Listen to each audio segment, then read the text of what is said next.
And we're back. I wanted to take you through the preface of the book.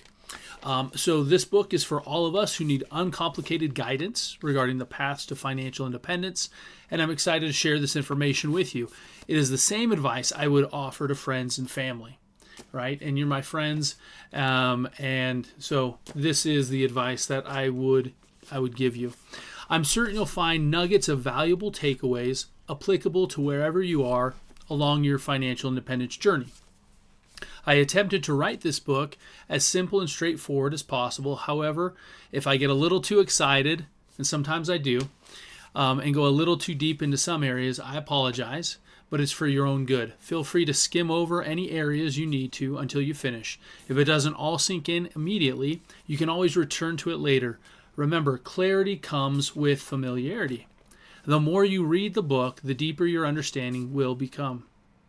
I'd much rather underpromise and overdeliver. Therefore, I want to be as transparent as possible and let you know that this book doesn't contain all the details you will need to obtain financial independence. When working on my doctoral dissertation, I was told that there is a web of knowledge out there, and I'm only adding another strand to the entire web. One strand does not make the web, but it does strengthen and beautify it, making it more robust for everyone. All right. I can't fit everything, and basically what that means is I can't fit every detail into this book. Right. I've written a book that's very fits a general audience, although each one of us is going to have our unique individual needs, and so we might have to dig deeper into other literature in order to find out some specific things that fit our unique needs. My hope, therefore, is that this one book, when added to the entire web of financial literacy information, will provide new connections and additional perspectives previously unavailable. Still, it will never be all you'll need on your financial independence journey. However, to provide even more details, I've curated additional resources at barclayroper.com. So that website is up and running, and there's a section you can click on that says additional resources, and some of the calculations and things like that in this book that we'll go over. You can find out exactly how those were calculated. You can download some PDFs and understand a little bit more as far as maybe some of those mathematical concepts, because we don't go real deep into those in this particular book. I just couldn't fit everything. This collection of information will be especially helpful for those interested in the calculations and explanations regarding some of the more technical aspects, like I said, of the reading that I could not include. So now for a little disclaimer about finance. Sometimes the answers are easy and definitive, and sometimes they're not. Not all areas of finance are an exact science. There are situations where it sometimes works and sometimes doesn't, which is the most difficult part of finance and investing in general. Mark Twain said, "History doesn't repeat itself, but it sure does rhyme." Economic cycles consisting of booms and crashes do repeat, but the exact timing and cause are different from one economic cycle to the next. While certain things in finance are exact, like, for instance, calculating an amortization schedule for a loan, other things are not, like forecasting interest rates or using the dividend discount model to arrive at a company's intrinsic value. A lot of educated guesswork goes into the variables used, but it is guesswork nonetheless. Even if your valuation of a company is accurate, that doesn't mean the stock's price will immediately respond to your valuation estimate. The price could remain above or below your valuation for longer than you're willing or able to hold the stock. All right, so basically it's just trying to help the reader understand that there are many multiple variables at play in certain things when we're dealing with our personal finances, and that we can't control everything. There are certain things like 1 + 1 = 2, right? That we can count on. We can count on that principle or that idea. But there are other things where sometimes you plan and it doesn't work out the way you thought it would work out, because there's multiple variables that are happening at once. And so it's just this idea that not all finance is an exact science. Okay, and I go on to say right here, this fact is surprising to some. I think it may be caused by people lumping all finance into the deterministic category, where calculations, like I was explaining, spreadsheets and formulas yield precise objective outputs, while forgetting about the other probabilistic side of finance. Right? Just because it has a 99% probability of occurring doesn't mean it will. Right? There's still that 1% chance, and that could happen. And so we have to take that into consideration. On that side, right, the probabilistic side, the outputs are based partially on probabilities and randomness. I would guess that some unknowingly carry over their confidence in deterministic finance to probabilistic finance, but is the wise individual who understands the difference between the two. Each requires a different approach.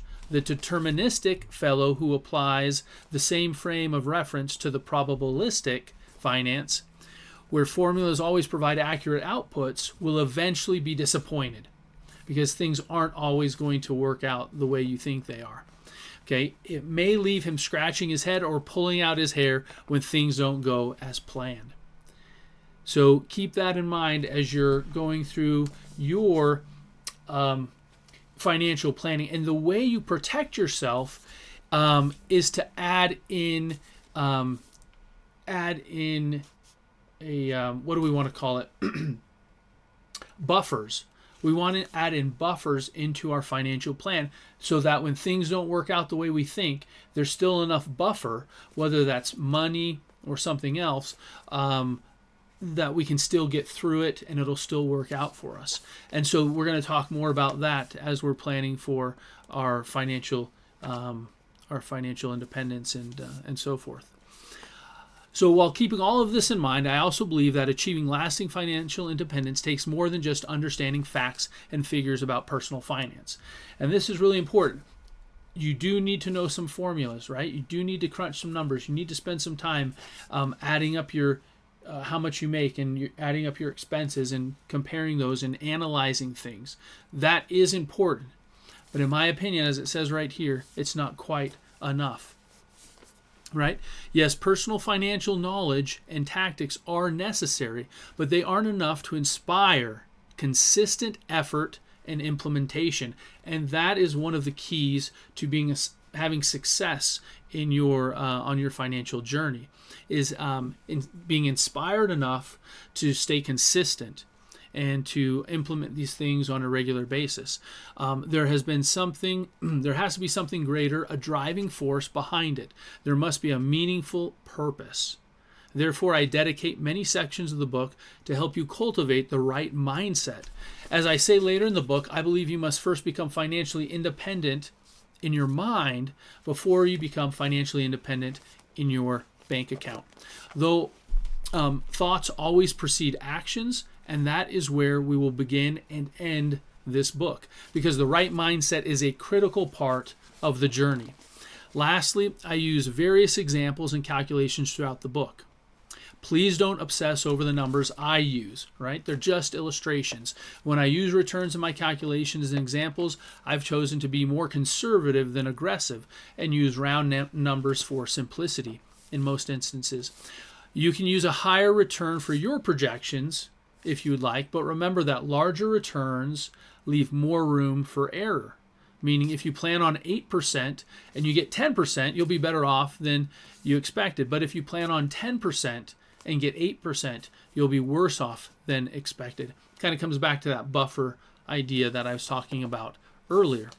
Finally, when I use dollar values in my examples, I'm not suggesting that those values should be yours.